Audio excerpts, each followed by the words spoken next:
Welcome back to Hostile Therapy for your second week of Black History Month. With me, Big Red, and returning for another episode of Hostile Therapy is Alexa. What's up? What's up? Glad to be back, y'all. Glad to be back. Glad to be alive for the second week of Black History Month. How have you been celebrating it so far? Gosh, I don't know. I ate some Just like, watermelon. wow. I'm just, I actually like watermelon, and I gotta really keep it real. It does taste good with chicken, but I don't like watermelon. you don't? No. Do you I not like it because you're not supposed to like it, or do you not it. like? It would seem right, but no, I don't like it just because it's texture with certain foods and the seeds and stuff like that. What? I just don't So like you it. ain't having a good watermelon, then? I mean, I can You need a watermelon watermelon. Kool-Aid. I'll have that, but not the actual I watermelon. know you don't still drink Kool-Aid. You got to be kidding me. Nah, I have not in years. No, I haven't in years. It's too much work. If it's not already made like it's supposed to be, I'm not like to add stuff to it. So Too much. I had time when I was a kid to do that, but I don't have time to add sugar. It's too much. I was gonna say it's too much sugar. That's what it is. But No, it's not even that because I love my sweet tea and I love like the whole bag of sugar. But really, if I I have can't. to add to it, then I'm just gonna drink water. I can't get into tea, not iced tea, unless it's like lemon based. Like it has to be half lemonade, half tea. Mine gotta be like 99% sugar and 1% water. No, Stir it up. I guess it's a southern thing. A lot of southern people like It sweet tea. is. It is Yeah. because I've been to Denver as you and they serve me sweet tea. And I'm like, is this actual sweet tea? And they're like, yes, we put a lot of sugar in because we know you're from the South and you like sugar. And I'm like, I don't taste it. It tastes like brown It wasn't water. enough. Yeah. Mm. And even the sugar seems sugar free because I added like 8 packs of sugar and it still tasted like water. Sugar free sugar. That's what Dang. that's what it tasted like. I'm like, what is this? I'm like, I'm pouring packs and packs and packs of sugar in there. And I'm like, just bring me a water. That's all bad. Yeah. Yeah. Gosh. So I was like, No. it must be a regional thing. Even when you ask for sweet tea out there, it tastes like my best description of it is like banquet tea. You ever go to a Oh banquet? no, no, no. When Yeah. you go to a banquet, they give you what they call as tea, but it tastes still like Yeah. water. It's not good. Yeah. Yeah. So, I'm but not a tea girl. I like lemonade. lemonade. Yeah, Uh, I I'm, need o- some lemonade. I'm okay with lemonade. I'm okay with lemonade. But I'm mostly tea. If it's sweet tea, I drink water a lot too. So I'm cool with water. But if I ask for tea, it needs You to. want it sweet, yeah. Yes. I want all the sugar in the store into one glass. Mm-mm. That's not good. Uh, But it's not. And then that's probably the reason why at one point I gained a lot of weight because I drank it like every day. yeah, you know how many calories people can drink? They don't realize it. They're like, I don't even eat that much. I'm like, yeah, but what do you drink? Do you Yeah. drink sodas or something? Yeah, you're Yeah. drinking the sugar. Yeah. Yeah. Because a lot of people don't eat a lot, but they drink a lot of beer. And I was like, well, Yeah. I only eat but once a day, but yeah, you drink like Yeah. 1,000 calories of beer. You And drink soda is very fatty. Yeah. that as well. That as well. Uh okay. Now you remember when I told you I had to do a little bit more research into it because I had to make sure because sometimes things can be put in the news and first time you hear it, it sounds crazy that it Mhm. just cannot be true. Remember the story about the crack pipes being given out by Biden's administration? That was a story that came out. Okay, Right. we're gonna lay the fears to rest. It's not as bad as it sounds upon the White House press giving some more clarity of what really was going on.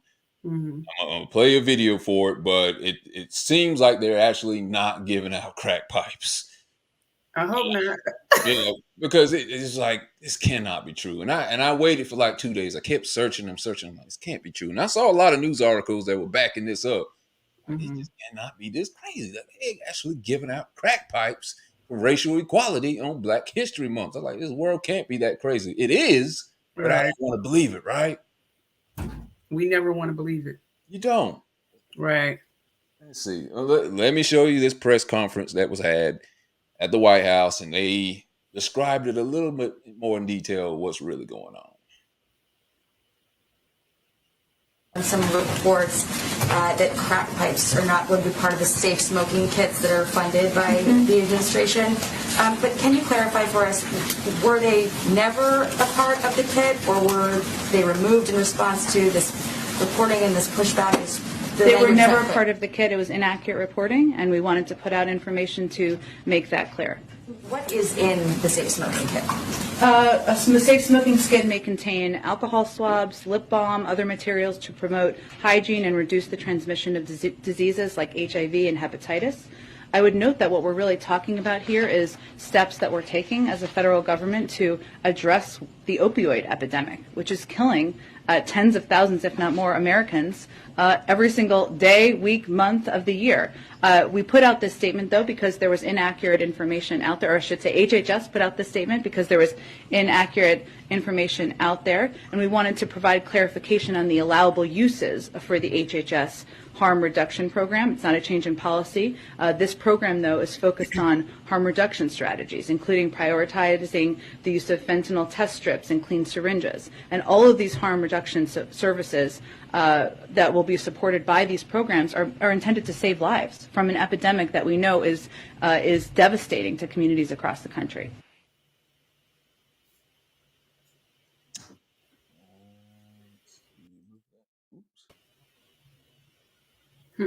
Okay, so it's not as bad as it originally sounded like. So I guess we're safe from getting our cracks. I mean, we got I our think they're lying. fix. You think they're lying? I think it was a part of the original package, and they just realized, like, okay, we're going too far. I think it was a part of the original package because that sounds like something the government would do. It really does. I just don't know how that would have helped though. You know, if they were giving, Well, I know they guess. give out clean needles.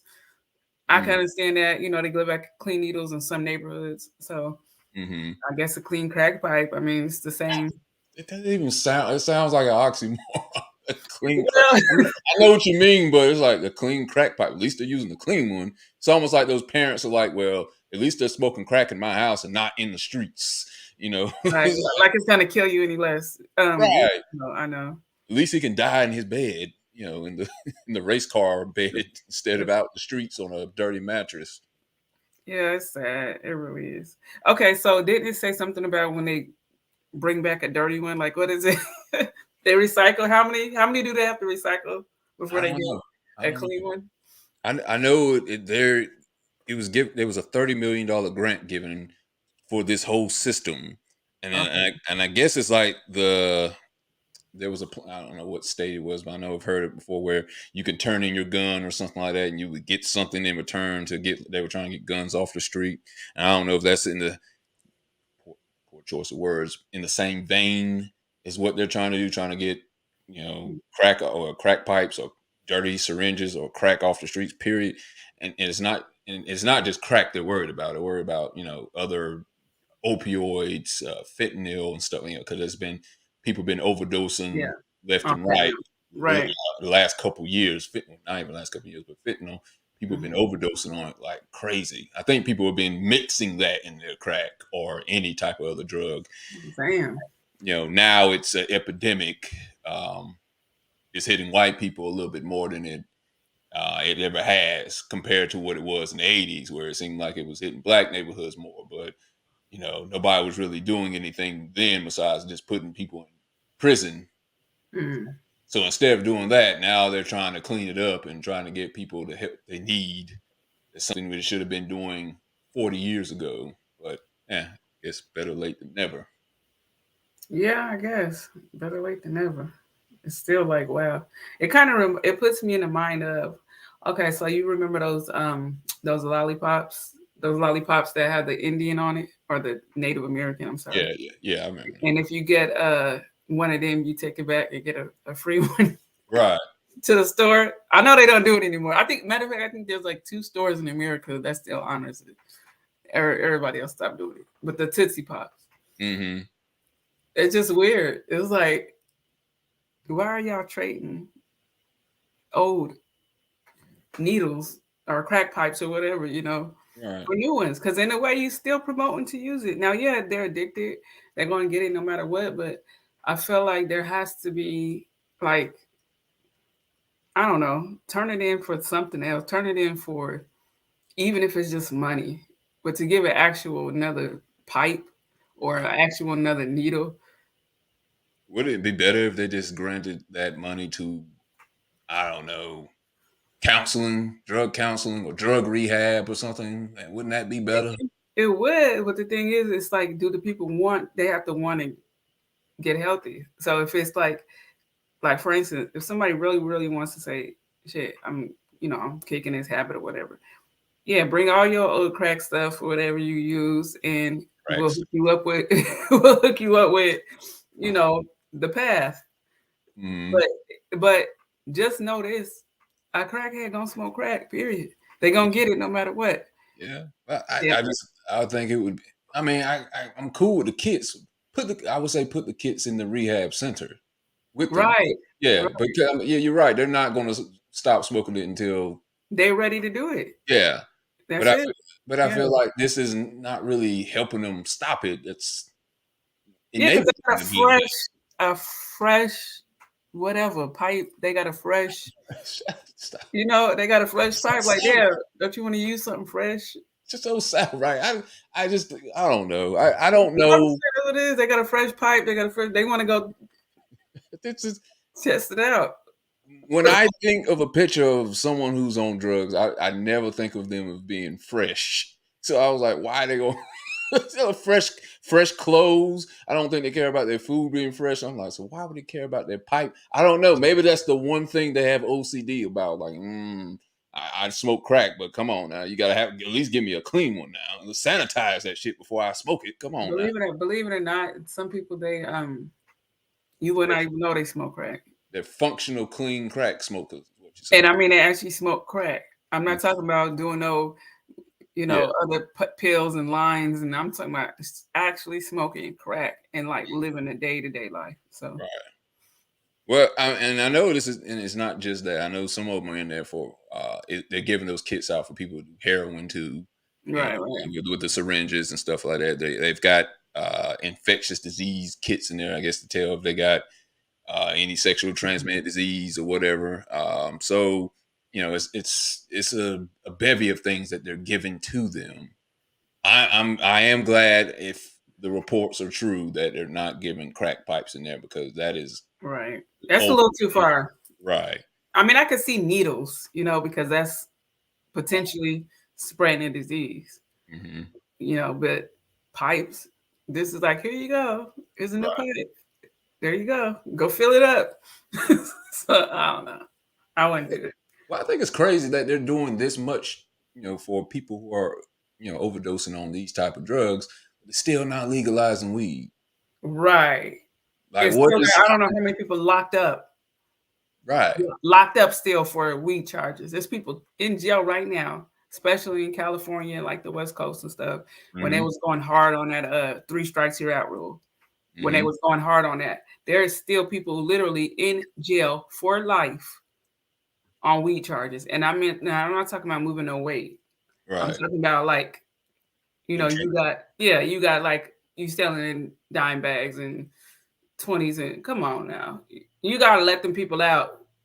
You done legalize it in all these states and still did not let these people out. little 8 ball, and somebody's still in prison for that. You know, Yeah. but then I mean, you, I get that part too. But then cigarettes, there's no because you can find the benefits of weed. Mhm. You could probably find some benefits of alcohol. People are happy on alcohol. Maybe, yeah, I know it has detrimental effects to people and their family and weight gain if you have too many calories from it, like we were talking about earlier. Mhm. But what is the benefit of a cigarette, and why is it still legal? Right. Well, I guess it takes that edge off, and they feel like they're not gonna drive crazy. They're not gonna snap and kill their wife and kids, Hmm. all this kind of stuff. So, I guess it's not as many, like you don't hear stories like, oh, he Right. smoked a cigarette and did this. So That sounds like a good commercial. Yeah. he smoked a cigarette. But you know what they really should legalize? I mean, illegalize? What's that? Have these damn prescriptions. Oh yeah. Me and my son just crack up sometimes just listening at the commercials. And it's like the list of the side effects literally take every benefit out of the drug. Right. And it's like it's like you got a pain in your wrist. Take this thing. But the side effects are heart palpitations, this Constipations, and that. dehydration. And the crazy thing is they say death right at the end. I'm just like, okay. Has an 80% chance of causing death, but your wrist will feel better. It's so weird, and it's on so many commercials, and I just wait to listen to it. Like somebody needs to bring light to that because it's like so many side effects. I need the people who are in the commercial, because you know how the commercials always go. They're happy. They're like jumping, doing jump rope. They're playing with sheets with kids in the park, going through flowers. When they're saying all the good stuff, but when they say all the bad stuff, I need them to like look in the air, like who's talking, and have a mad face on them, like. No, you're so funny though. You're so funny because you know what I always thought about. I'm like, since they have those little cartoon figures, like especially I know what you're the talking depression and anxiety ones, like they walking sad, their head down, and if you're feeling like this, take this, and it says side effects are. They should animate all them side effects. Mm-hmm. The bloating, and then they say depression is a side effect for some of the antidepressants. They actually say that. Right. Take too much of it, you'll get depressed. You got to take a certain amount to stay in the happy medium. It's so weird. And it's just like they have to say it, so they say it. But I'm like, do other people hear this? Because I hear it. Yeah. So I don't know, like you gotta they don't hear it in the commercial. That's why I'm saying the people in the commercial don't hear it. They just hear the first quarter of side effects. They never heard the next 3/4 of it. Yeah, I'm just like, that's why they're so happy. Insomnia, bloating, sclerosis of the liver, death. I'm just like, you know what? Let me just take a shot when I need a shot. Have me a nice cocktail, because all the other side effects, I'm good. I don't need to deal with all that other. That's 15 more problems for one. Yeah, I mean, it would make sense if the thing you're trying to get rid of something major. Oh, let's just say cancer.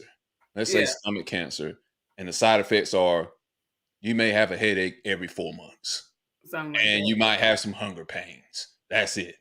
But they have things that are almost equal to what you get rid of, and then like 10 more of them. Yeah, and greater than. Yeah. Sometimes the side effects are greater than, and I'm thinking like, who in their right mind wants to trade in a little bit of back pain for failed organs, insomnia, mood swings, thoughts of suicide and depression? Like a little bit of back, but try yoga. Try yoga. Try something else. Like it's not worth it. It's just not. Hey, but your eyes will be clear though. You won't have the redness in your eyes anymore that you will have. Right. Yeah. Redness in your eyes. Except from the tears, from the pain you're getting from the other 10 symptoms.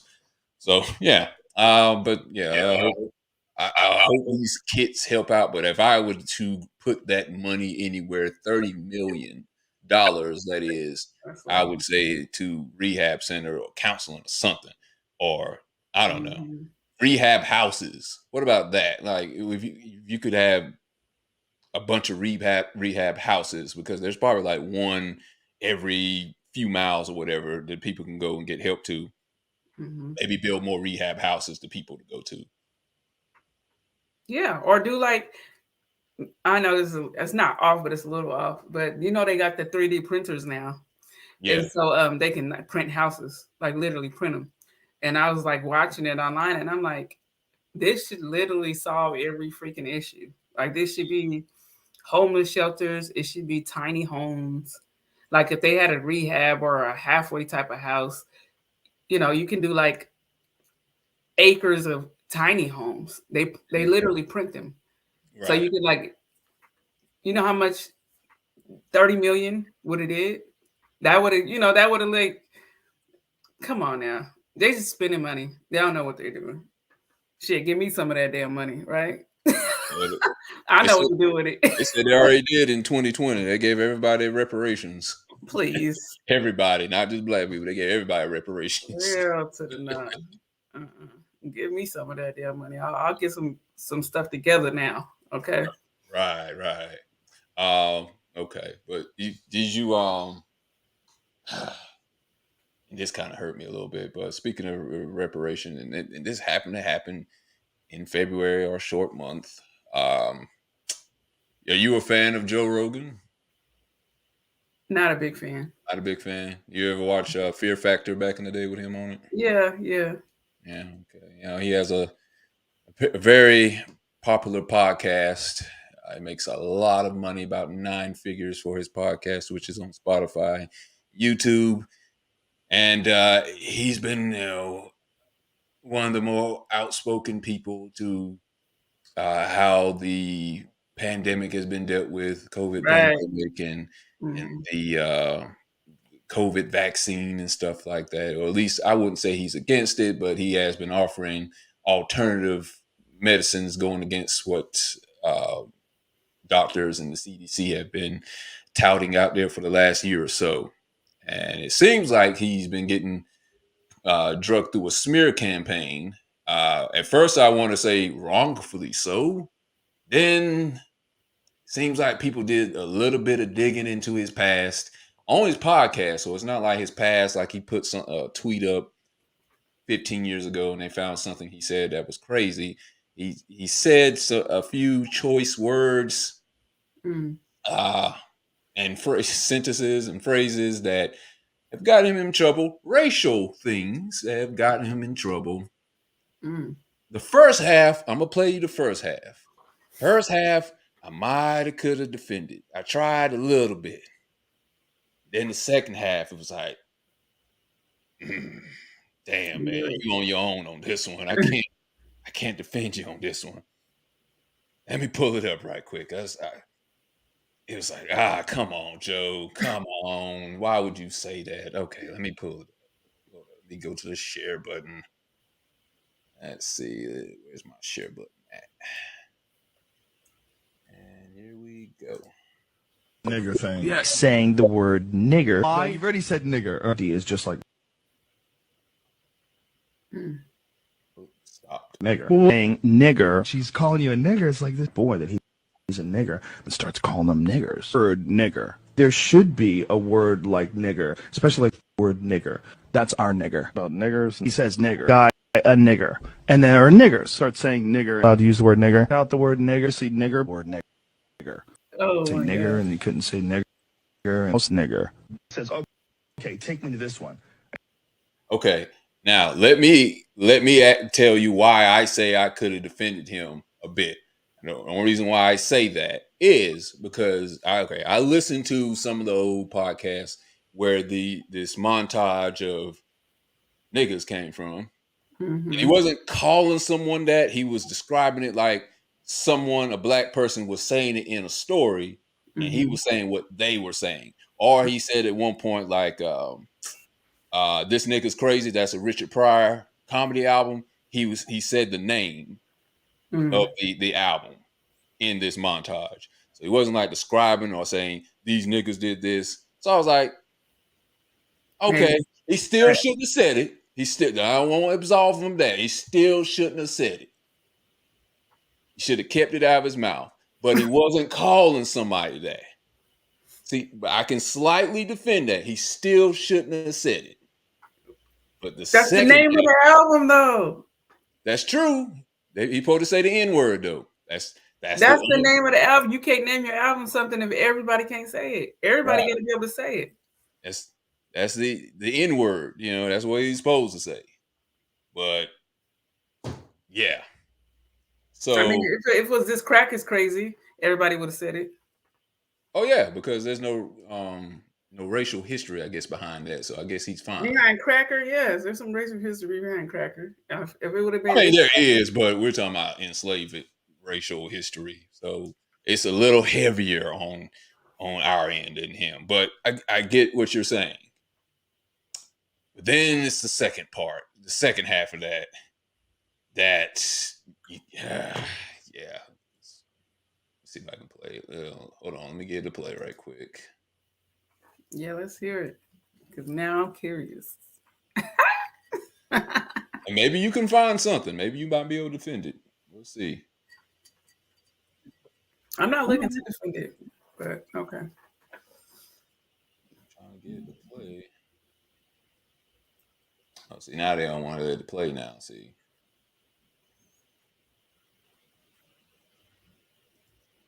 See, watch now. I can't get it to play. They don't want us to hear it now.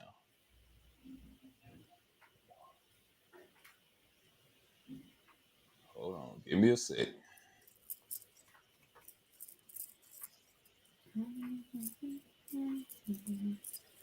My chain just keeps flipping around.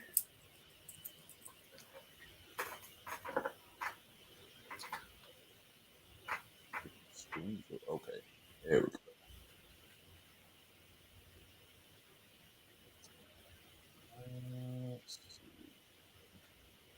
And the word nigger. Word nigger. Say nigger, and he couldn't say nigger. And nigger.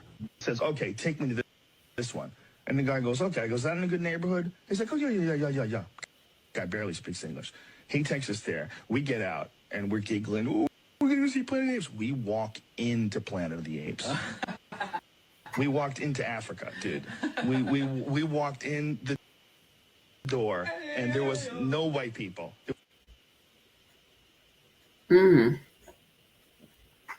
Yeah, so the story there was he was talking about going to go watch a movie with his friends or whatever, and he ended up going to the movies in an all black neighborhood.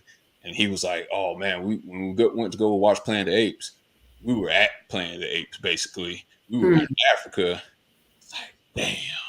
Yeah, no, that's inexcusable. And then he even it didn't show in that clip.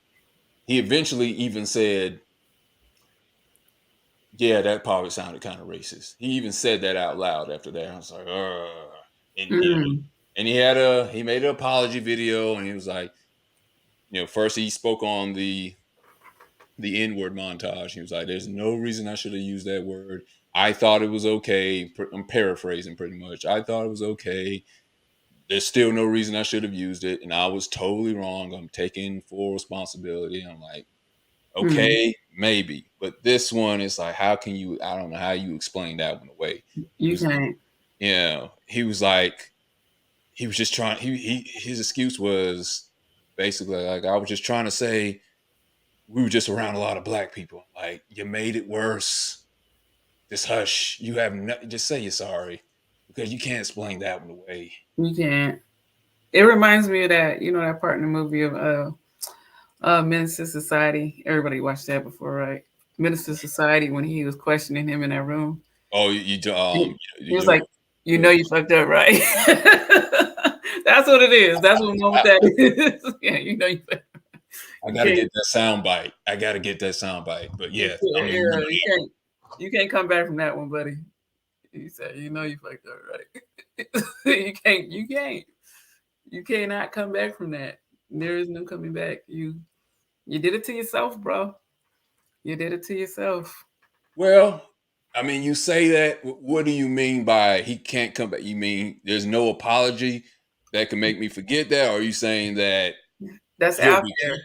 Yeah, that's out there forever, and nobody's ever going to forget that. Yeah, I believe that. Yeah, I don't think he's going to be majorly harmed from it, because I think he's so big now that he can't be hurt. Because I mean, he's one of the richest people just off of doing podcasts, and he's not. He has black fans. He has a lot of black fans, and maybe not now, but he's got enough fans to stay afloat that I don't think he's going to get canceled from it. I think people will look at, white people will look at his apology and be like, that's good enough. I don't think he's going to get canceled, but I know he's going to miss some money, and he might lose a lot of respect, because I think he actually probably was just shooting off at the mouth. I'm pretty sure he actually has a lot of black friends.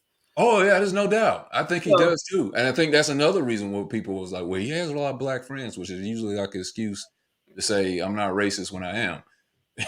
But right. he's a comedian. He hangs out with the Dave Chappelle's. He hangs out with The Rock. He hangs Yeah, Morgan Freeman. He's that's done a what lot of I'm social saying. justice interviews about uh, racial inequality. He's done a lot of things that That's he the can. backlash she needs to worry about. It's not about money always. Right. It's about, because the truth is, you can have racist friends, and that's on both Yeah. sides of the board. You can have black people racist, white people racist, and they'll just blurt some stuff out sometimes, and you'll just be like, Right. "You not see me sitting here?" But when they get comfortable around you enough to be in their element, they might ease up and say some stuff, and you just be like, "You do know I'm black, right? Yeah. Did you forget? Did you get too comfortable? Like I wouldn't hear that." So I don't Well, know. I think some people, here's what I think is the issue is like people think when you say you're racist, you got to be the stereotypical racist where you got to wear a Klan hat, you got to carry around a noose with you all the time, and you No, got to yell out Black Power. I think there's like degrees to it. there There's is. like Yeah. full racist, and then I think there's diet racist. Like Mm. diet racist is like I've seen this happen a lot where people like white and black people, let's say a white guy and a black guy work at a plant, right? A factory, and they're Mhm. cool. They go to the pool together. They go to parties and stuff. They invite each other to Super Bowl parties and go to football games and stuff. They cool, but white guy has a white daughter, black guy has a black son. They want to get together. Then he's like, okay, that's when them racial tendencies come out. That's the diet racist because it's only a small part of him that Mhm. hates his so-called friend. So he's Right. not full racist. He doesn't have all the calories of a full racist. He has just a small amount of the diet calorie racism inside of him. Yeah, and it comes out, especially when like people are, like I said before, when they're comfortable. They have Yeah, a couple of drinks, whatever they do. I don't know, roll a blunt, whatever they do to relax. get That's drunk. when them things start slipping out, and it's just like See, there you go. See, they made a point there. See, that's what weed does. Weed just calms you down. it makes you say shit. Yeah. Weed will make you feel like you're the smartest person in the world. Alcohol kind of does too, but alcohol make you feel smart and angry about it at the same time. And then those things that are coming, you'll have these tendencies or emotions that come down from your gut coming out all of a sudden that Yeah. tend not to come out. Weed just makes you want to freestyle and think you No. Alcohol makes you want to be an entertainer. Alcohol will make you think you Beyonce. That's what that'll do. And then it'll, you know, it'll mess up your voice too while you're trying to sing like Beyonce. You'll be right. all off key. I think you can sing better on key with weed than you can alcohol. I don't know. That's anecdotal evidence, but that's what I believe. And then depend on the kind of liquor too. I mean, I don't know. I think it affects people differently. I think women should stick to brown when they want to sit down, and don't mess with the white unless they want to fight. No. Okay, That's, I was about to say, we're waiting to see what kind of rhyme you were gonna come up with that one. I had a rhyme ready, right? I got Yeah, you. I got you. you come up with white and brown. You ain't playing around. No, wait. What we say? Mix them both down. Mm-mm. That's a recipe for disaster. Yeah, But yeah, yeah, definitely for that. You don't want to mix them both together. But yeah. yeah, it's you. I don't know. When I the mean, story first came out, go ahead. Well, go yeah. ahead. Go No. ahead. I was gonna say I'm gonna keep it real. I technically will be considered a little racist because I have stereotypes. Hmm. I'm not gonna pretend like I don't. I have certain stereotypes. Like I just do. Like if I go to a white barbecue, I'm gonna bring some seasoning in my purse. Is that hateful though, or is that just practical? I'm just saying I'm going to do it. And if somebody look at me like, That's not hateful though. I mean, it's a stereotype. It's not hateful though. It's a stereotype, but it's a It's subtle. stereotype that has been true for me. Right. And it's like I don't want it to keep happening. So yeah, I'm She gonna said, I don't want it to keep happening. I keep coming here and this food is bland. I'm tired of it. yeah. Do you ever voice your opinion about that at these parties? I mean, it's like everyone always has their excuse. Like there's certain people that can't have whatever salt and or diabetes, and I'm just thinking to myself like half of my damn family's on diabetes treatment or something. You think we're gonna change the flavor of the food? Right. You better take whatever you're supposed to take, pray over your food, and eat. See, That's it. that's the same feeling I have about my sweet tea. You know, if I go to a certain person's house and I might have to bring some sugar with me because I expect it to be bland. That's too much sugar though. A whole bag? That's not enough. You gotta have at least a bag and a half. Nah. A big wooden I understand spoon. people make that dang like Kool-Aid and sweet tea, and I'm thinking like, you gotta be kidding me. Yeah. But then again, I'm not a sweet tooth person either. Mhm. I'm a savory person. I mean, you know what? Let me take that back. When I want to eat something sweet, I want to eat something sweet. Like I want to eat candy, chocolate. Like I don't want to drink it. Right. You know, I got you. yeah. Like if I go order a drink, I'm gonna get into like a dirty martini. I don't really drink flavored wines. Like I drink red wine, Mm-hmm. actual Cabernet Sauvignon or a Pinot Noir. You know, I'm not gonna be God bless you. drinking sweets. Yeah, so that's me. Yeah, I don't know nothing about that wine. Oh god. Well, I'll tell you right now, wine time is a mother. Wine time is a mother. Time to wind down, wine about everything. That's But, right. yeah. Gotta bring your own spices. No, but the thing is, people look at that like, oh, you expect people to be bland. No, it's not that. It's just that I do. it happens so many times. And I mean, even with my own family. Yeah, I got a blended family. So, you know, sometimes we have stuff where it's like, well, you know where we're going. And we know raisins do not go in potato salad. But that's it. I don't want raisins on anything unless they're in a claymation cartoon. You got to be prepared for that, though. That's what I Mhm. mean. You got to be prepared for it. So that's what I think. And like, you know, I have friends that got biracial kids and Mhm. they love sparking up conversations about their kids' hair. And I'm just like, take your kid to the damn salon. Why are you sitting up here asking every black person you see? You think they're gonna, you think they're gonna be able to teach you how to cornrow? Yeah. We've been cornrolling since we was 5 or 6 years old. You can't teach nobody that shit in no 30 minutes. You remember the My Little Ponies had one strip of hair? That's how I learned how to cornrow. That's how long ago. Little ponies. Because they had one strip. And that's why them braids be so damn tight. It had to be You had to learn how cornrow. to use that little bit of strand of hair, and that's about how much strand of hair you're gonna leave on the person's hair when you're done with it. I will snatch them edges up. Let me tell you Snatch something. them nerve endings up as well with the hair.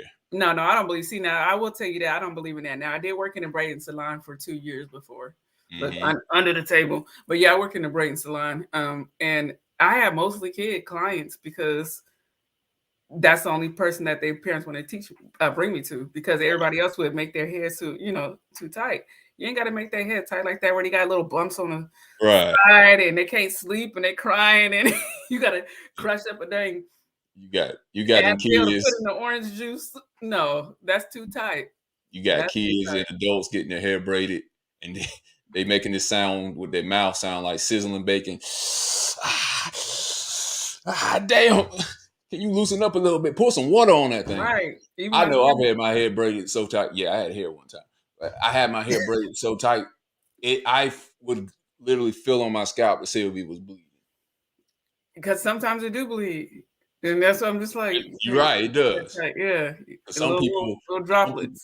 some Mhm. people braid hair like they cook. They put their whole foot in it when they braid your hair. Mhm. I'm so glad I got at the brain. I ain't gonna lie. My hands was like this at the end of the day. I was like, oh hell no. But yeah. My head looked the same way too. I'm so glad I got out of braiding too.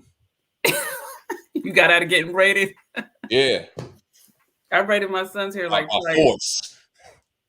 He said, "No, I'm going back to my curls." So my son was like, "I'm good." I was like, "I bet you are. You don't want that. You don't want your scalp hurting like that." No. So nah. You and when you get it done by, and it may sound racist too, but you get it done by some authentic Africans, Oh not yeah, African yeah, Americans. You take yeah. the Dashin American off and leave just Africans to do your hair. They get you right though. Shit. As a matter of fact, I need to call them in the morning. I need to make me an appointment. But you just gotta Only go time I'm calling them is to file a police report because they murdered my damn scalp every time they try to do my hair. You gotta pop 2 Tylenols before and 2 Tylenols after.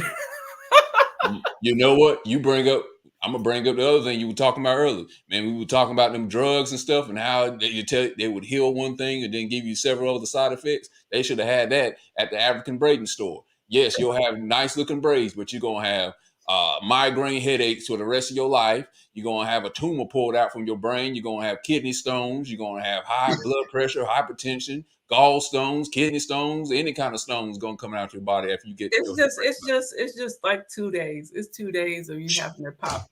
Nah, not these Africans. You said they the real deal. No, yeah, they the real deal. They had, man. They came straight from the motherland. Oh, they listen. They did not even have a house. They do the braids in. Their place was made out of straw. Now they had a hut. They were doing it out of. They were authentic. Yes, they were authentic. Now these is all jokes, so I know somebody gonna come back and like this dude said something racist years ago. So I'm gonna go ahead and put the disclaimer out. These are jokes. Somewhat. Allegedly. There's some truth to it, but that's what I said. Allegedly. But they were real Africans though. So and they were laughing at my behind too. I don't let them do like cornrows and stuff on me. I ain't gonna lie. Now, I do some individuals because they'll knock them out. You talking about like a 14-hour job? Right. They had you done in 4 hours. 4 hours. Because they have one person on the front, one person on the side, one person on that side. And when they sound like a NASCAR tire team. That's what it really is, because they knock you out. And I'm talking about they be tight and they be neat. Yeah. I can't sit that long. I got ADD. I cannot sit for no 12 hours getting my hair braided. Hell no. I can't do it because I got DIED. I died every time they did my scalp. Just a little bit more. Shorten my lifespan by about 10 years every time I get it done. But it's a good feeling when you know you ain't got to mess with your hair for like 2 months. Oh my gosh. 2 months. All you got to do is just wrap it up at night. Put your little braid spray in. You good. You go swimming. Go to the beach. Enjoy your damn life. Yeah, after that soreness goes down. Yeah, but it made me a tougher man. It made me the person who I am today. If I can survive that, I can survive anything. Look at your cinematic, raspy male voice. Man, I am today. Whatever. All right. Let's go and to the main story for today. Okay, Kanye West and Kim Kardashian debacle. So I don't know how big a fan you are of Kanye West. I was a fan of him more so in the beginning, and each year it seems like he does something that just makes my fandom drop down a level every time I hear him talk. But now it's not something dealing with music. It's not something dealing with running for president of the United States. That could happen. We had a celebrity that ran the other time, so you never know. The Rock's talking about running for president, so you never know. You never know what can happen. But now we're talking about the drama that's going on between him and Fox celebrity Kim Kardashian. If you want to call her celebrity, fine. She's famous for having a sex video and having a TV show and a lot of, I guess, beauty products, and her posterior, which she still claims to be natural, but we know that's a lie. They got married. They had, I think, 4 kids, and Kanye just seemingly lost his mind more and more as the years went on. And then at some point, Kim said, "I've had enough," and so she filed for divorce. And for some reason, I'll start with this story. Kanye had a issue where he was trying to get to his, I think his daughter or his son, Chicago, I think is his name. So I'm guessing it's his son. He was trying to get to the birthday party, and he's like, he wasn't invited, and he didn't know the address of the birthday party, but he was asking through like Twitter and Instagram and stuff. Like he Right. was having a conversation with you and me, people he doesn't know. He's like, Right. "Can somebody go find out the address or where my child is? I'm trying to get to the birthday party." I'm like, Why are you asking us for? I don't know where Kim Kardashian live at. You know, it's a stunt. Right, right. Yeah. And yeah, let me play the video where I'm about to say he didn't even tweet it. He just made a whole video pleading for directions to the house. Like, I know you got more help than just random people online that can Right. help you find where your daughter is. Girl, you got millions of dollars. You could have somebody track that down in 2 hours. Right. Just wishing my daughter a public happy birthday. I wasn't allowed to know where her party was. There's nothing legal. They're saying that these are the kind of games that's being played. At the light, it's the kind of thing turn right that onto Aviation really has Boulevard. affected my health for the longest.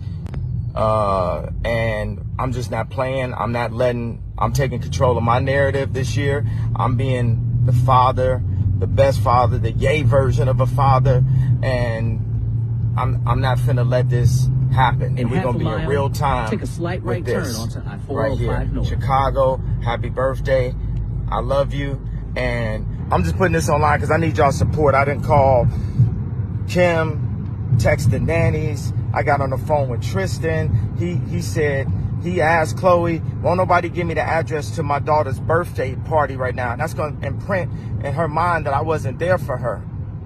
You get what I'm saying? Like, I ain't.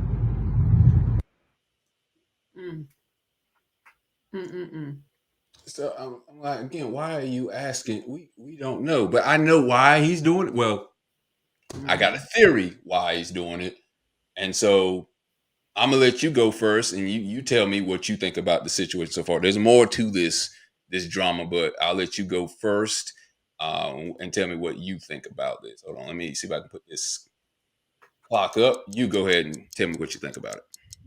Okay, so it's a public plea. That's all it is. It's a plea for him to be heard that things aren't going the way he wants. Birthday party is just an avenue for him to vent. He's talking about games being played. He's not going. He's changing the narrative. You know, this, that, and the third. What he's trying to do is he's trying to let people know that he's entering the boxing ring, and he's trying to do it in a public way because publicity matters. Publicity can affect both of their brands, actually, you know, and they are both successful brands. Let's keep it real. Regardless of anything else, they are both very successful brands. So, yeah, he is trying to put his dog in the fight right now. He's trying to let them know, like, this is the things that are happening. I can't get the address. This is going to imprint on her mind. When the truth is, come on, Kanye. You know you've been cutting up out here in these streets. You know you've been cutting up. Now you up here threatening the new boyfriend. You done put his name in the song, and so it's like, do you really thought you thought you was going to get a invite? What if he was there? You know. So that said, you got to be a father and take the reins. Maybe you're not going to go to that birthday party. Maybe you need to throw your own. And you can throw just as big as one because you can afford it. It's not like you can't afford it. So you can throw your own big old birthday party, invite your family, your friends, and do it like that. But that's my take on it. I think that he's trying to let everybody know, like, okay, game on. And this is why. That's what he's trying to let the world know. Because one, he's trying to protect his brand and he's trying to protect his name. And that's my 2 cents. Okay. Yeah, I pretty much agree with that sentiment. I don't think it is that difficult. I mean, I don't know. I'm just looking from the outside. I don't think it's that difficult to have this kind of conversation with her. It seems like she is pretty much done with him. But yeah, you people forget he moved right beside her. He he bought a mansion to Right. move right beside her. And correct me if I'm wrong. I don't know, but I thought the party was at her house. I could be wrong. It might not have been, but you could have just easily have walked next door, knocked on the door like you're asking for sugar, even though this is from your ex-wife, and that probably seems awkward, and ask her, "Where's the party at?" Whatever. And then what you said earlier, she's already dating someone else. They haven't even finished divorce. Both of them have already found someone else, and they haven't even been close to, I don't even think, a half a year divorce, maybe. And they've already moved on. Okay, that's fine. But there still should be some sort of communication between both of them, because he was complaining. We're going to get into that in a little bit, because he was complaining about her being on TikTok or whatever. But to air out her on social media, these kids are going to end up looking at this later on, and they're going to see how you were treating her, and vice versa. They're going to see y'all arguing. You don't want to argue in front of a child anyway. Right now, you are arguing in front of millions of people, because I'm pretty sure Kim has at least 1 million followers on whatever social media site she's on, and Kanye the same thing. And then that's not the news outlets that are going to pick this stuff up. So I do think what you had said earlier, I think he's trying to make himself look good in the court of public opinion. Like, hey, look at what this woman is doing to a black father, not letting another black father see his child, which I don't agree with. Go ahead. Go ahead. You got a couple more things to say. Go ahead, finish your thought. Well, I was going to say, I feel like there's a big change that seems to have happened with Kanye during the election when Trump was running, and he tried to run too, but I don't think he filled all the requirements out. He seemed like he was going on this thing where he was trying to say, okay, remember one point he said slavery was a choice. And he was siding with Trump on a lot of issues, and he seemed like he was kind of distancing himself away from, I would say, black political leaders, if you will. And some people would say he was phasing himself away from black people, period. And now it seems like now he's hanging out with a different set of people than what he was hanging out with before the divorce. And maybe the people he was hanging out with before he met with Kim Kardashian. Mm-hmm. And now he's pleading for sympathy. Now, he's a black father now. Before he was like, he wasn't saying, oh, I'm a black father, this, black father, this. Now I'm a black father. Look out for me. Look at what they're trying to do. They're trying to demonize me. I'm like, dude, you were married to her. Right. Like, you can't, why are you pleading for it now? It is, yeah. And just to do this on a public forum, I understand what he's trying to do. Like I say, he's trying to get sympathy to make people look at him like he's a sympathetic figure. But to me, it's actually backfiring. He's actually looking at like a jackass. Yeah. Because he's doing this on the public instead of having this conversation in private. It's almost like, I hate when people post stuff that are a little bit too personal, or the people that put up pictures of like their dead grandmama that just died and stuff, or pictures of someone with bullet holes and stuff, and they're posting. I'm like, some stuff needs to remain behind closed doors. Or they're posting that, I don't know, they just got their period today and then they're not feeling well. I'm like, keep that stuff to yourself. We don't need to hear everything. Right. Some things should be sacred, behind closed doors. And this is one of them. This is the dispute between two people, you and Kim. Right. The kids, and this is way worse because you are multiplying, because everybody's going to see this and the kids are going to see this. And if they don't see it now, they're going to see it later. Right. You're not going to be able to get rid of it. Yeah. Once it's on the internet, it's out there. Yeah. It's out there. I agree. And so recently, he got in a spat with her, and I don't have a problem with what he said, just what he did again. He didn't want his daughter to have a TikTok. I think she's 7 or 8 or so. And, because, and it's not just like a normal 7 or 8-year-old Right. having a TikTok. You're a 7 or 8-year-old, one of the most prestigious musicians, famous musicians in the world. And then there's Kim Kardashian, and she's famous for whatever. So, Right. and people criticize both of them, endlessly. They have no regrets of what they say on social media about them. And those same people are going to come at her. Right. You can't protect them. Yeah. She's not built for it yet.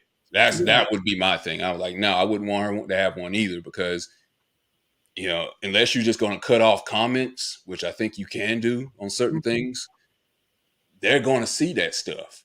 And the thing about social media is people are addicted to how people feel about them, and they base their everyday happiness on what people on social media say about them. And that could potentially damage someone's 7 or 8-year-old, and then they'll be seeking validation from not real people in their life, in their immediate life, but people over the internet. Exactly. Yeah. I don't think she should have one either, because like you said, overall, she's not built for it. And then you got these parents, they're successful, but are they really successful at parenting? We don't know that. He already talked about how many nannies were there. We don't really know how much time they actually spend with them. Let's just keep it real. Yeah, there you go. And so, who's really instilling that stuff? I mean, I doubt they have a nanny that's actually playing that role. And so you're not spending that much time with your child. You're not really trying to, work to build them up to the degree that they can stand that type of a backlash. They probably weaker than most regular, 7 or 8-year-olds at this point. Right. I mean, mentally, because they've been just so covered. They probably went to just private school, had 6, 7 nannies. They don't know what it is for somebody to really, clown them in the back of the bus the whole ride home. Right. So, like they not built for it. These kids out here, man, they the real deal. They'll get a hold of your ass, and that's it. Mm-hmm. So you got to be ready. Again, the reason why I don't have a problem with him getting mad about that or voicing his opinion about that. But again, he put it on social media, his feelings, instead of either talking to her, which he might have done. She probably blocked him. Yeah. That's probably why she probably blocked his ass. So he put it out there. But you got to do this in court at this point. Yeah. This is stuff that's not going to help. That's going to cause more resentment from her end and possibly the child's end, because, hey, you talking about the mother. And Kim, I'll give her credit. She hasn't really said anything bad about him. Mm-hmm. She may have went back at him and say the biggest thing I've seen her say, I'm paraphrasing, was like, you're saying all these bad things about me on social media, talking bad about your children's mom. And how does that gonna make them feel that you airing all our problems on social media? I'm paraphrasing again, but that's pretty much what he said. I'm like, got a point. And in a way, he's trying to go on her turf. You got to think about it. He's not a social media. That's not how he blew up. He's a musician. He's a clothing designer, and so he's never, like, if you can look at his page right now, there's a couple of people I follow, and they're notorious for deleting posts, and he's one of them. And so it's he deleted some recently. Yeah, he'll post it, delete it. He don't have years and years of posts. But see, Kim and them, they get paid millions of dollars per ad. So their social media presence actually is their bread and butter, if you really want to get down to it. Everything else is dependent on that. So that said, he's kind of getting in their territory a little bit. Because you know how they'll show a little something, like when they got into like a little fight, little scruffle, when the two sisters did. Right. Or something else, or, somebody showing up unannounced, or, they post that drama because that's what drives their bottom line. Kanye doesn't do that. Mm-hmm. You know, he don't do that. He's a musician. He don't need that money. But he throws. I mean, he says a lot of controversial stuff too. But that's the thing. But he really believes it, and he's Yeah. not putting on a show because Yeah. you know, he's not putting on a show because this is where the check comes from. So that's the difference. But him encroaching on her territory, obviously, it's gonna get her attention. Yeah. She probably got him blocked on all areas. I wouldn't be surprised if she got a restraining order. I really wouldn't. So they live right beside each other. Shoot, they got you. I would imagine so. So I don't know, but I know that he's getting into her arena now. Right. Because now you're up here spilling tea, doing this, you know, you're trying to get her attention, obviously. And obviously he still loves her, it's very clear. But still. That's another thing too. It's like, okay, yeah, because he put up a post, I think a day or two ago, where Kim Kardashian did an interview. I think it was with Vogue or something like that, and she's talking about why she got a divorce, you know, and talking about she wants to be happy. She's looking out for her happiness now. She's trying to be there for the kids and stuff. And then he made a post like, "God, please put our family back together," Right. And he did that like a month ago too, where he was like, he wanted to plead to get his family back together, and I believe him. It's like, can you say that? And this is kind of, well, no, I can't blame her for that. But can he say that and then immediately go date someone else? Like, he can. I mean, what? I don't. It's 2022. Mm-hmm. These niggas don't know where they coming or going. They really don't. But they don't know if they coming or going. I was gonna say neither one of them waited that long. I mean, it's like I thought maybe this was something you just came about that Kim just it's like, okay, now I've had it. Now I need to take some time to get over this divorce.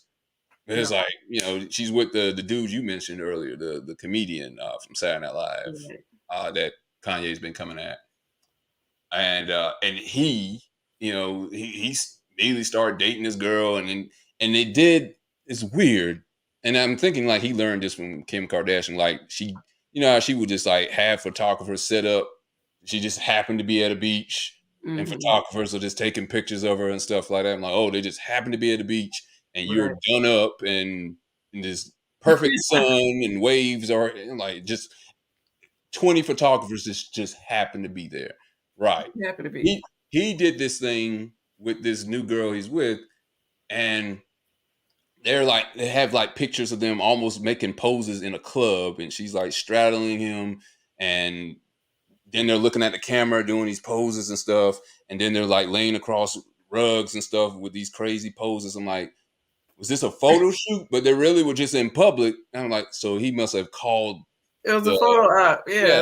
It was an op. It was an op. Yeah, and I don't know if he was doing that to like make her jealous or something, or whatever. But it's like, you just said you wanted your family back together, and you're already with someone else, and she's kissing on you, and she's talking about all the things he bought her, and they're really getting along with each other. Now she's talking about she doesn't mind doing threesomes and foursomes and stuff with Kanye and sharing each other. I'm like, okay, damn. Foursomes? Damn. Yeah.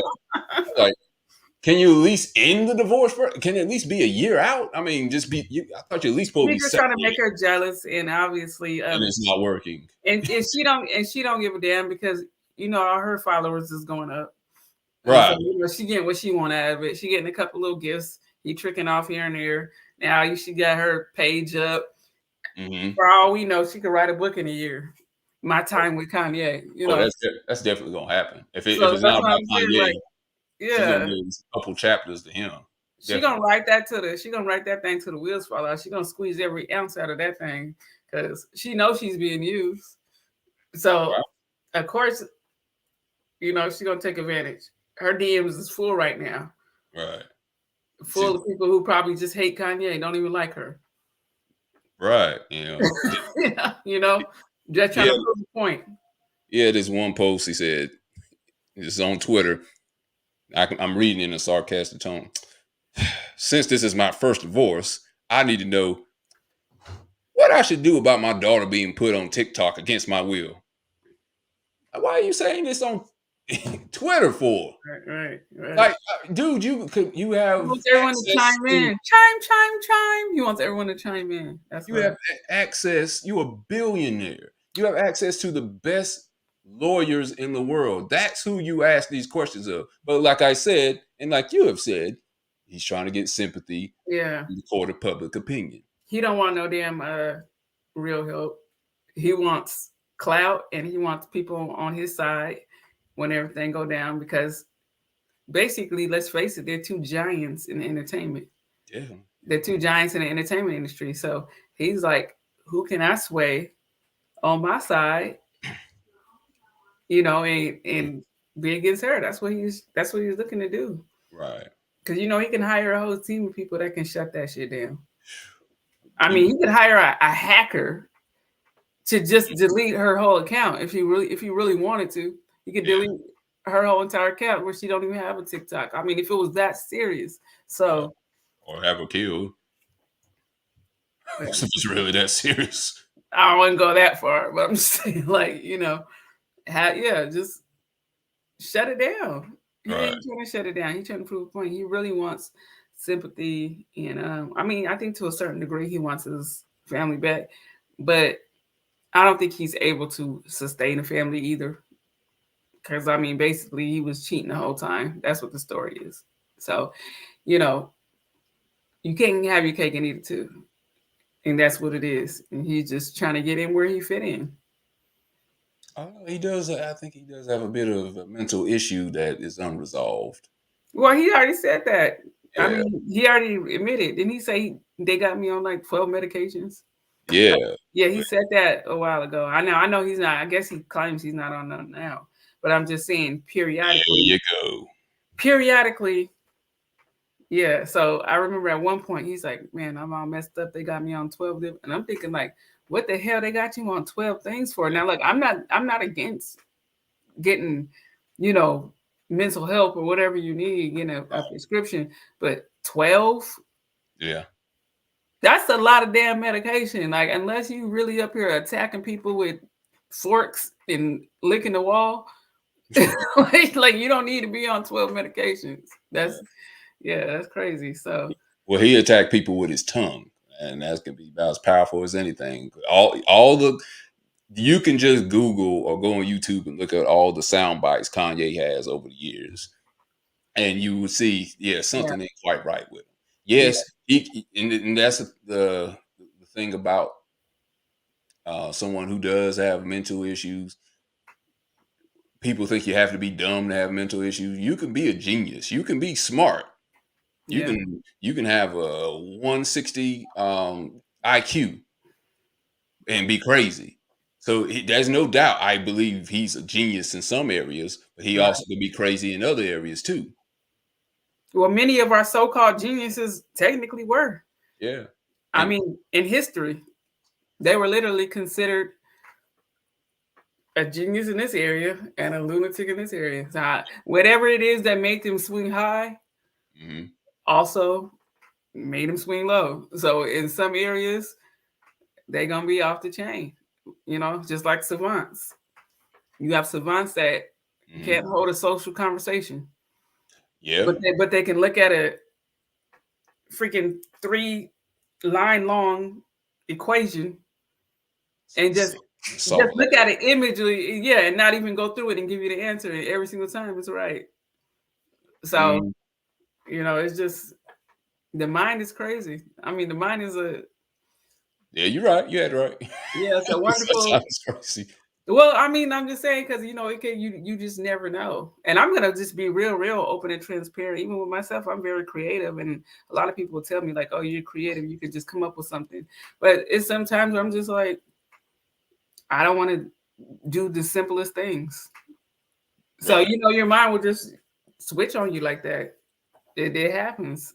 It happens. I mean, I'm glad and blessed that you know I don't have those swings. Like I ain't on no damn 12 medications and tripping out and stuff like that. But I understand it. And so I do have a measure of sympathy for people like that because the truth is they really are struggling.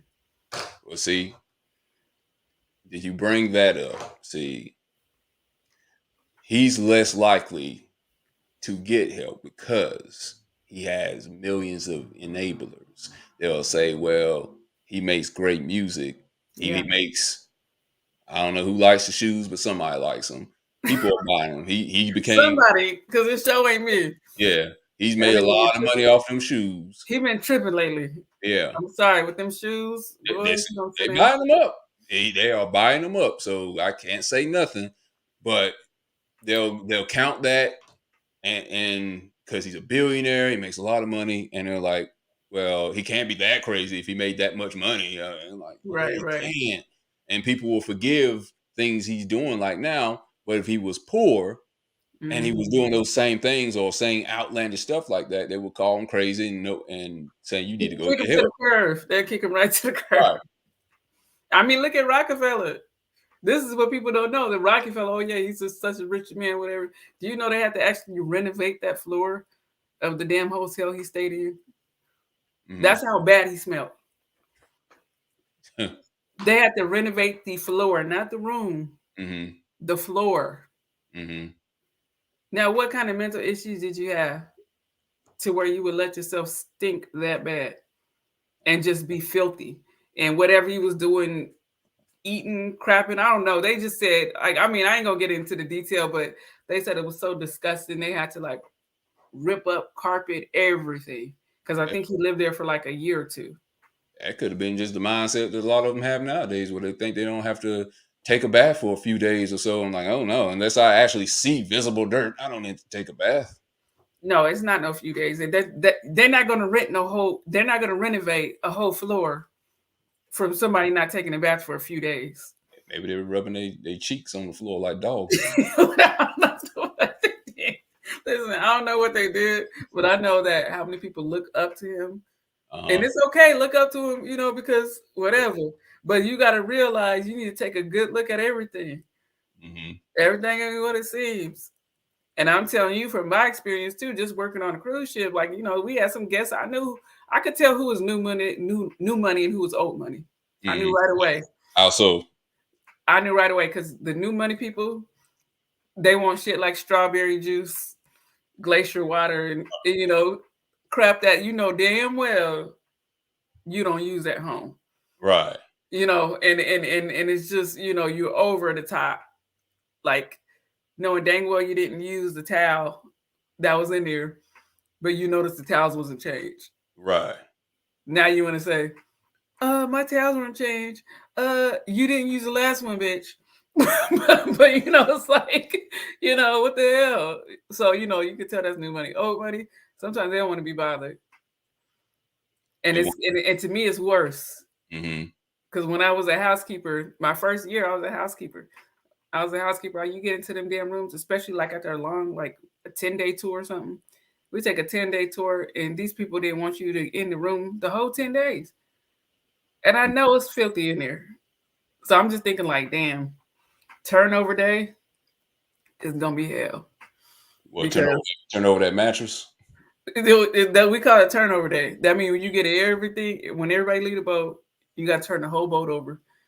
Mm. And onboard the new guests in the same day. Mm. In the same day. That's like the hardest work. You might work 20 hours a day. So For one room, or you mean like several rooms? No, like as a housekeeper, you're gonna have multiple rooms. Okay. So you know you have to turn over all those rooms. And Okay. so you know, that was my first season. Mm-hmm. After that, I did bartending, this, that, you know, I did other positions. But my first season, I was working like a dang Hebrew slave, okay? And I remember turnover day was hell anytime I had one of them people who didn't want nobody in the room, didn't want nobody coming in there. That's old money. And then you go in there and like they just take the trash out or do this. You up here taking the trash out and they got $20,000-$30,000 of damn receipts from local art. Like literally just at a quick stop we made for 2 hours. Mm-hmm. They'll go to like a village and buy all the Native American art, buy the whole damn thing and have it sent to their house, you know, because of course they can't store it on the boat. So they'll just buy stuff and have it shipped directly to their house. And I'm just thinking to myself, like, I'm cleaning up $30,000, $40,000 worth of receipts like every damn night. That's old money because it ain't nothing to them, you know. It be them new money people that give you the headache, and they like, yeah. You trying to go back to that? Oh hell no. Never, never. I mean, if I were to ever go back, I would be like a hotel manager. I would never do like less dirty work. Yeah, I wouldn't do anything like that. Like, bartending was fun.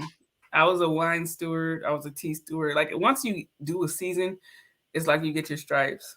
So I got my stripes. I made it through the season without quitting or walking off. And after that, they pretty much like, hey, whatever you want to do. You can come back as I can be a bread maker, whatever you want to do. Because the real issue is, can you live and work on a boat? That's the real issue. You can learn any job, but can you survive cruise life? And when you survive, then, you in the club. So, I may have to look into that as a second career, maybe. No, you couldn't do that. Nah, I couldn't do that. I couldn't hang with that. Nah, I'm telling you right now, you wouldn't be able to handle it. You'll be walking off in 2 weeks. Well, you make it sound the first couple hours.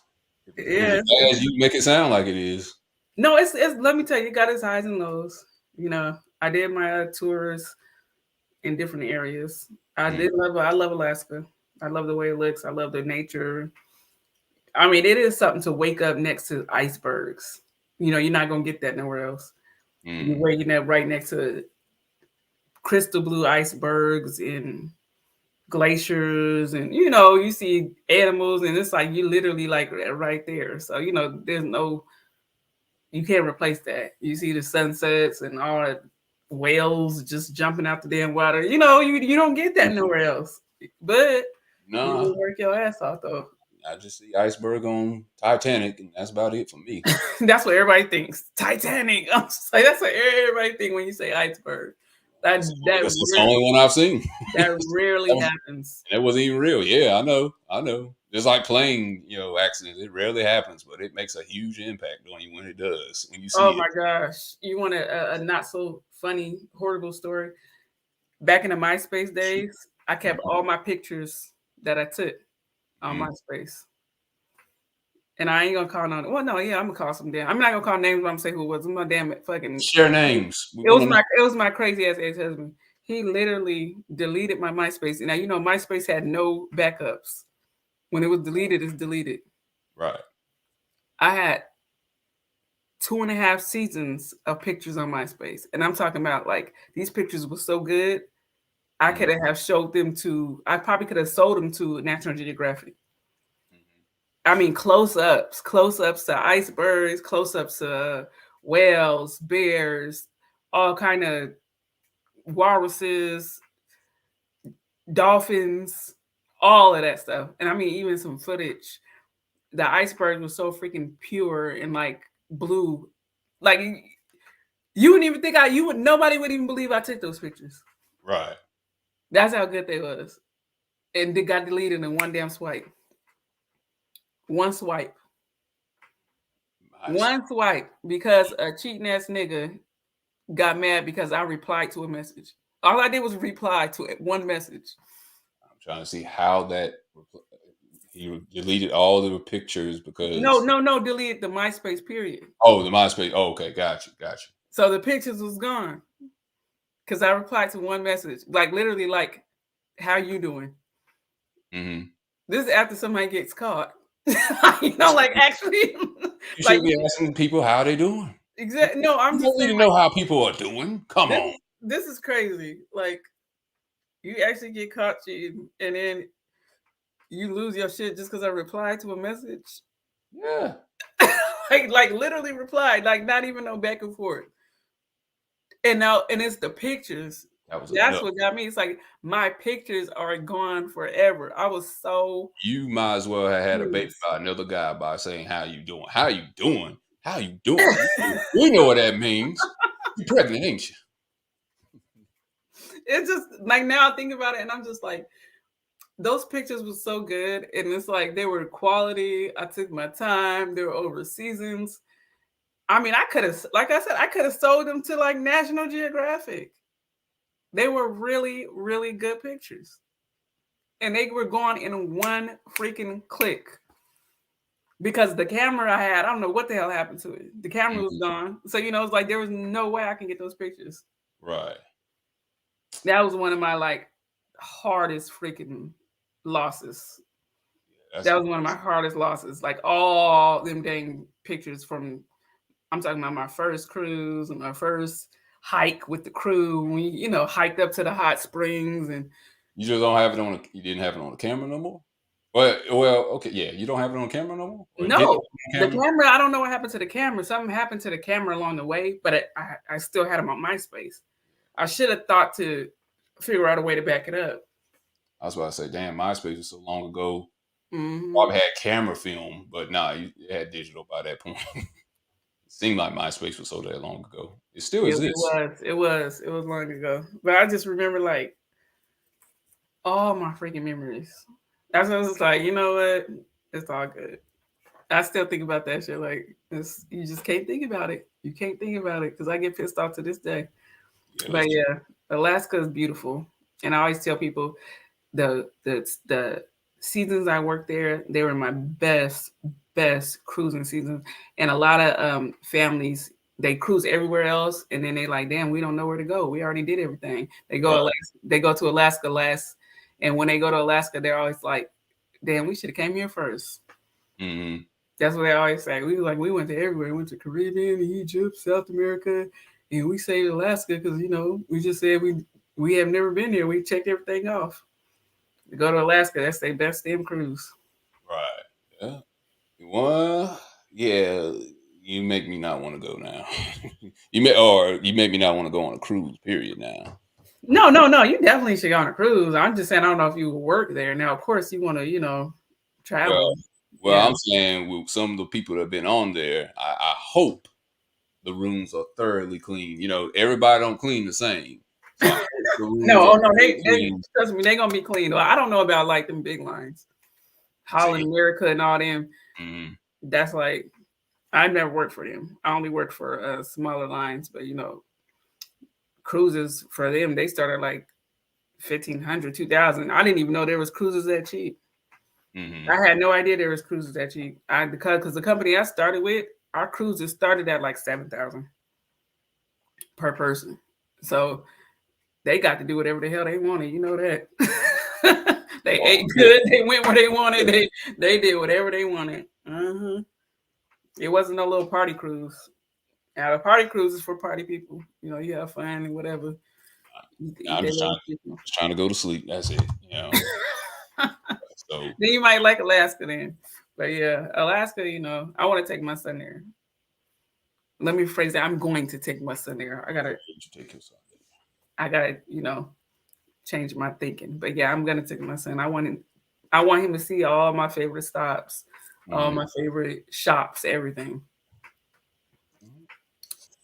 All right, then. We're gonna cruise on out of here then. After that story, appreciate y'all for joining us for another episode of Hostile Therapy with Big Red and Alexa for another episode. Yes, I love it. Got any encouraging words you want to give out to the people before we end? Yes. Always grease your scalp and smile every day. Ding! That's about it. It was crazy. All right. We're going to end it on that note off of her very positive, calming words. Thank you, Alexa, for that. Namaste. Namaste. We'll see y'all on Thursday at 7 o'clock before the live show. See y'all next time. Peace.